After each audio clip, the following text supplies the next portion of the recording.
Welcome to Myra Fairy Tales. Long ago, in a peaceful little village surrounded by rolling green hills and blooming meadows, lived a young woman named Belle, whose Good name morning. meant Lovely beauty, day. though her Morning. loveliness Hello ran there. far deeper than her face.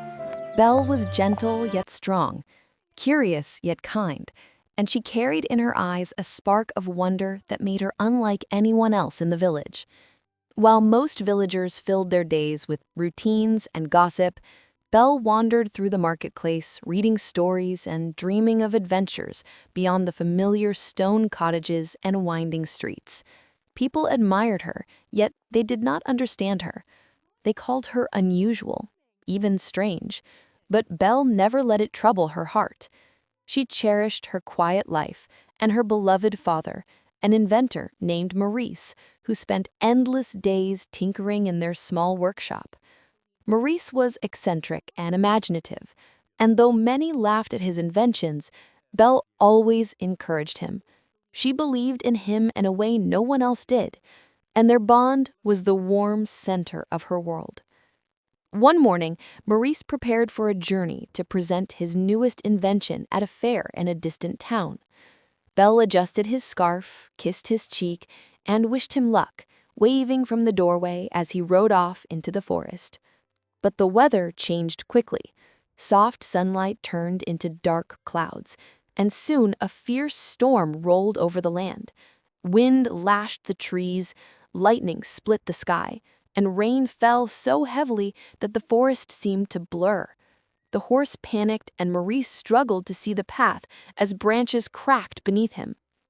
After hours of being lost, drenched, and exhausted, he stumbled upon a massive, shadowed castle rising from the mists. Its tall towers pierced the storm clouds, and although it looked abandoned, an eerie light flickered through the windows. Maurice pushed open the enormous doors and stepped inside. To his surprise, the castle was not empty. A candelabra hopped forward and introduced himself as Lumiere. A clock waddled behind him, nervously correcting everything he said. Soon, a teapot with a soft motherly voice greeted him, along with a little teacup who giggled with excitement. Terrified yet desperate, Maurice begged for shelter, and the enchanted objects offered him warmth, food, and a place to rest. But the moment the castle's master discovered this uninvited guest, everything changed. A towering figure stepped from the shadows, the beast, fierce and horned, his eyes burning with anger and sorrow. Furious that Maurice had trespassed, the beast locked him away in a cold dungeon deep inside the castle. The next morning, when Maurice failed to return, Belle felt a sharp, dreadful fear in her chest. She rode into the forest, searching mile after mile, until she found the mysterious castle. Inside, she discovered her father, shivering behind iron bars. When the beast appeared, she bravely stepped between them. Though terrified, she stood tall and offered her life in exchange for her father's freedom. The beast, shocked by her courage, agreed. Belle hugged her father one last time before the enchanted objects carried him out of the castle. Then the heavy gates closed behind him, leaving Belle trapped in a strange world of magic and sadness. At first, Belle feared the beast. He was harsh, impatient, and quick to anger. But beneath his roaring voice, she sensed a loneliness so deep it felt ancient. The enchanted objects treated her with love, trying to make her feel at home. Lumiere and Cogsworth guided her through endless hallways, while Mrs. Potts comforted her with warm tea and gentle words. That evening, the beast invited her to dinner, but Belle refused, feeling hurt, afraid, and still grieving the loss of her freedom. Furious, the beast stormed off, but the enchanted objects encouraged her to explore the castle. And so she did, wandering through grand halls, climbing staircases, and eventually discovering the castle's magnificent library. It was filled with thousands of books, stories from faraway places Belle had only dreamed of seeing, tales of bravery, love, and magic. For the first time since her arrival, Belle smiled. Days passed, and the cold silence between Belle and the beast began to soften. He awkwardly tried to be kind, though it did not come naturally to him. He showed her the gardens where enchanted roses grew even in winter, the shimmering lake where fireflies danced at night, and the hidden corners of the castle that held memories of a time before the curse.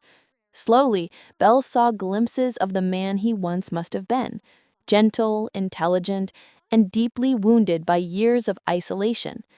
One evening, the beast surprised her by giving her the entire library.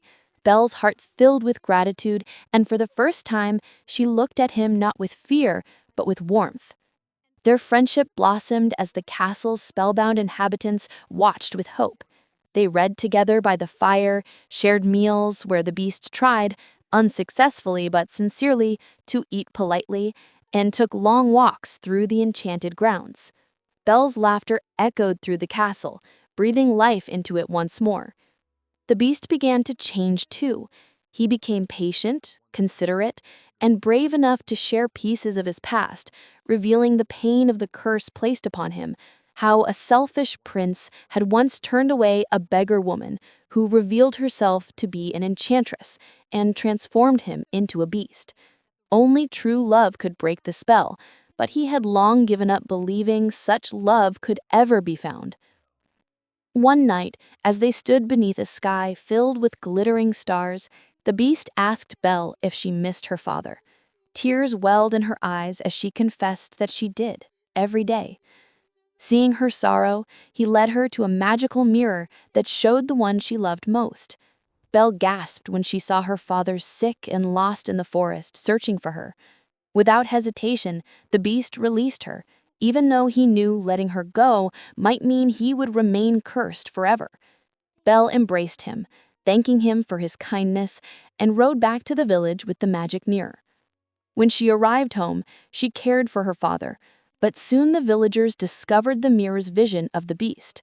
Manipulated by Gaston, a jealous hunter obsessed with Belle, the villagers gathered torches and marched toward the castle, believing the beast to be a monster. Belle raced after them as the beast, heartbroken by her absence, sat in his tower without the will to fight. The villagers stormed the castle, and chaos erupted. Gaston found the beast and attacked him relentlessly.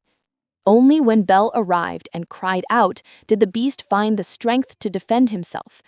Though he defeated Gaston, he was gravely wounded. Belle rushed to him as he collapsed near the balcony, rain pouring around them. She held him in her arms, whispering through tears that she would never leave him again. As his breathing slowed, she confessed what she had once been too afraid to admit, that she loved him. At that very moment, a brilliant light burst from the sky, swirling around them. The curse shattered. The beast transformed before her eyes, becoming the man he once had been. Gentle eyes, kind smile, and a heart full of love. The castle came alive with joy as every enchanted object returned to their human form. Belle and the prince stood hand in hand, knowing that compassion, courage, and love had conquered even the darkest curse. In time, they opened the castle gates to the village, uniting two worlds that had long been separated by fear and misunderstanding. Belle's dreams of adventure had finally come true, not through distant lands or grand quests, but through finding love where she least expected it, in a heart that had been longing to be understood. And so Belle and the prince began their new life together, surrounded by friends, magic, and a love that would last forever.